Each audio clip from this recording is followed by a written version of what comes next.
আসলে বাবাইয়ের জন্য আমি একটা গিফট কিনেছিলাম, ওটাই দিতে এলাম। ও আসলে কাল সকালে তো আমরা বেরিয়ে যাচ্ছি, তোমরাও দিল্লি ফিরে যাচ্ছ, তাই ভাবলাম আজ রাতেই বাবাইকে এটা দিও, বলো ওর দিদি ওকে ভালোবেসে।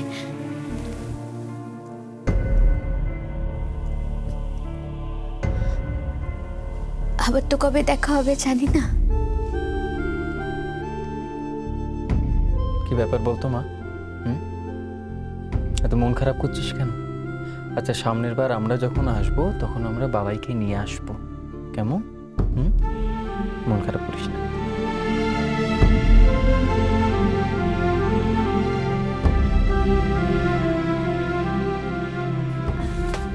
আমি যাই, হ্যাঁ? আয়।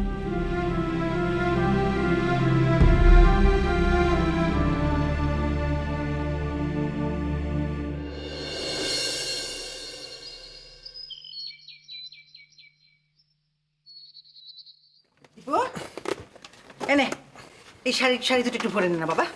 আর জায়গা নেই, এরপর শাড়ি ঢোকালে আর চেনই লাগবে না। মা গো মা, অমনি চেন লাগবে না? না শার্ট শার্ট দেখি লাগে কি না লাগে। আমার শাড়ি নিতে বললাম, অমনি চেন লাগবে। কিছু পারিস না, কিছু না।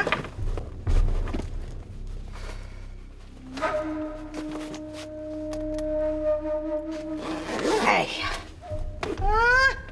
চেন লাগবে না।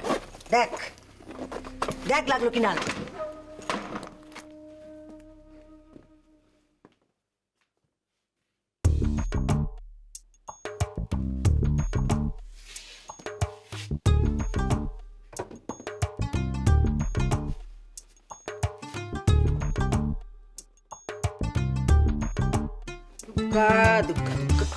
ওকে তুমি বই নিয়ে যাচ্ছ?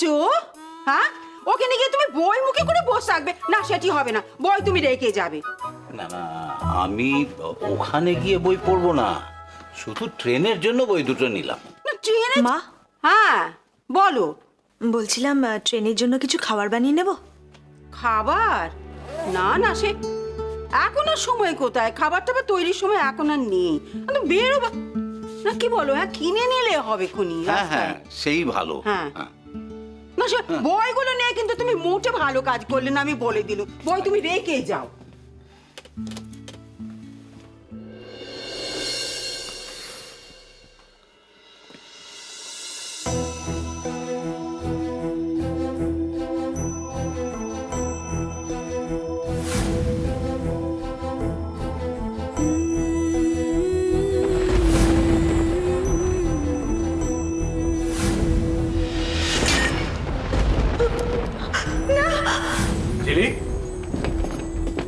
কিরে, তোর হলো?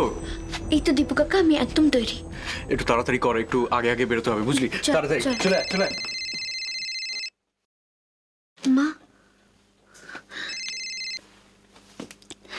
হ্যাঁ মা, আমি এক্ষুনি তোমায় ফোন করতে যাচ্ছিলাম। আমরা একটু পরেই রওনা দেব, তুমি সাবধানে থেকো মা। আমার কথা ভাবিস না, তুই সাবধানে যাস, নিজের খেয়াল রাখিস। আর শোন, দিনে একবার অন্তত আমাকে ফোন করিস, আমার খুব চিন্তা হয় তো। আমি করব মা, তোমাকে রোজ একবার করে ফোন করব। কিরে ঝিলিক, আয়। আসছি দীপু কাকা, আমি রাখছি মা। হ্যাঁ, সাবধানে যেও। দুগ্গা দুগ্গা।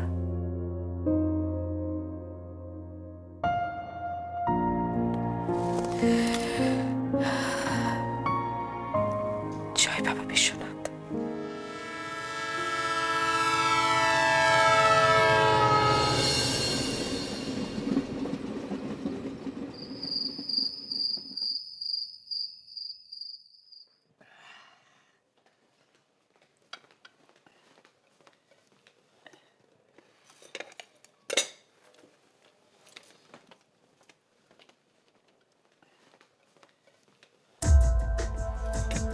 কি ব্যাপার?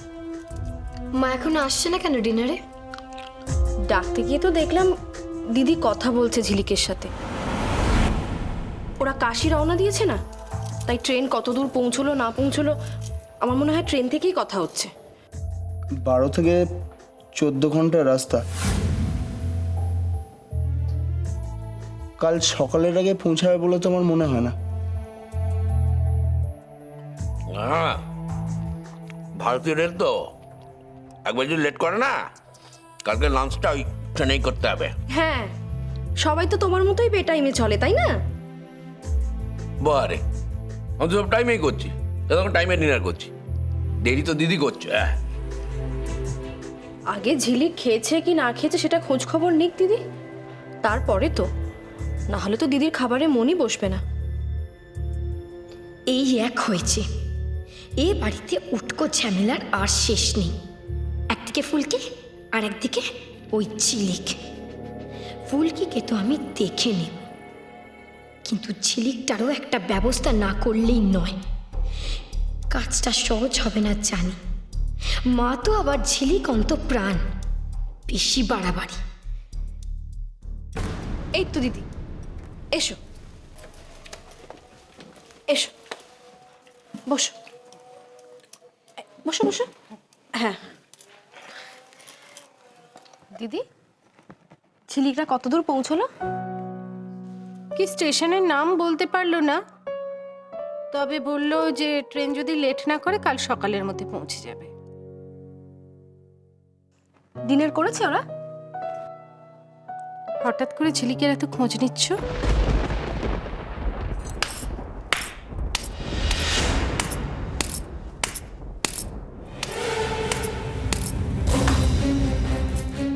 বাহ, হ্যাপি ফ্যামিলি।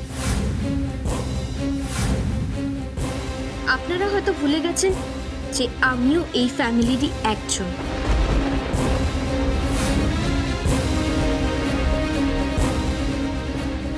বাড়িতে অতিথি আশ্রিত যেই থাকুক না কেন, খেতে টাকাটা ভদ্রতা।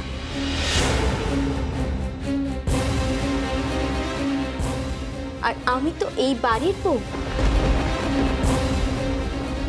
সেটা তুমি মনে করো ফুলকি, আমরা কেউ মনে করি না। কারণ কিছু মনে করা না করে আমার কিছু যায় আসে না। আমি আমারটা বেশ ভালো মতো বুঝে নিতে জানি। নির্লজ্জের মতন। লজ্জা ঘেন্না ভয় 3 থাকতে নয়। আমি ওগুলো বিসর্জন দিয়েই দিয়েছি। এবার তোমারও ভাসান যাওয়ার সময় হয়ে এসেছে। সেটা সময় নয়, আমি দেখিয়ে দেব কে কাকে ভাসায়। আর তুমিও তো ফটর ফটর করো না। আজ বাদে কাল বিয়ে হয়ে গেলে তো এই বাড়ি থেকে ফুটে যাবে।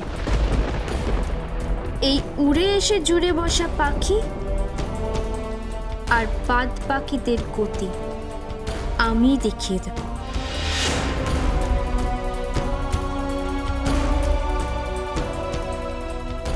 আমার খাবার কোথায়?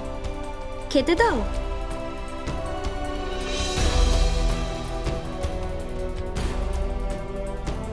রানী, এত করে যখন খেতে চাইছে খেতে দিয়ে দাও।